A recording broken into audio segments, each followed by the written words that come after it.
CDC cuts isolation time recommended for people with asymptomatic coronavirus infections. Federal health officials on Monday shortened the recommended time Americans infected with the coronavirus should isolate from 10 days to 5 if they are asymptomatic, a decision they said was driven by a growing body of research about when people are most infectious. The updated guidance from the Centers for Disease Control and Prevention comes as the nation is contending with a new coronavirus wave driven by the highly transmissible Omicron variant, which has sent infections soaring to levels not seen since last winter and led to cancellations of thousands of holiday flights. Airline and other industry officials have been calling on the agency to shorten recommended quarantine and isolation times. They said the slew of flight cancellations were largely driven by employees who tested positive for the virus and were isolating for 10 days. Airline officials, as well as those from other industries, have expressed concern that Omicron's transmissibility would make it impossible to keep businesses running if they followed earlier guidelines.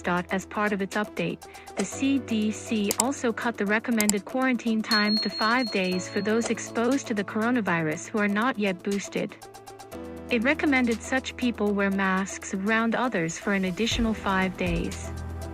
The agency said those exposed to the infection who have received booster shots do not need to quarantine, but should wear a mask for 10 days.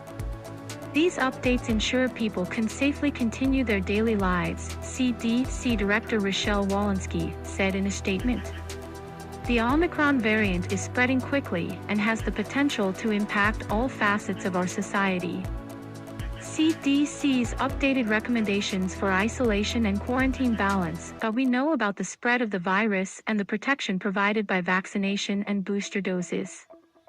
The agency said the decision was driven by research that has shown that most transmission occurs early in the course of a person's illness, typically in the 1 to 2 days before the onset of symptoms and, then, for 2 to 3 days afterward.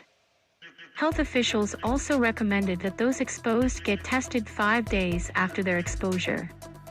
Business groups applauded the update, but some health experts were incensed that the agency would reduce the isolation period without first requiring people to get a negative coronavirus test result. "I absolutely don't want to sit next to someone who turned positive 5 days ago and hasn't tested negative," tweeted epidemiologist Michael Mina, an assistant professor at Harvard T.H. Chan School of Public Health, calling the guidance reckless. Other health experts, however, argued the changes are essential to minimize the pandemic's disruptions to daily life. The new guidance reflects a growing reality that we're going to have to learn to live with COVID as a persistent risk, and can't let it shut down society, said Scott Gottlieb, a Pfizer board member and former Food and Drug Administration commissioner. Gottlieb added that the most prudent practice for most people is to apply the new guidance to your own level of contagion. "We know that those who are vaccinated, and those who were previously infected and vaccinated, are more likely to shed virus for shorter periods of time," he added. Last week, the CDC cut isolation and quarantine times for healthcare workers in an effort to stave off staff shortages.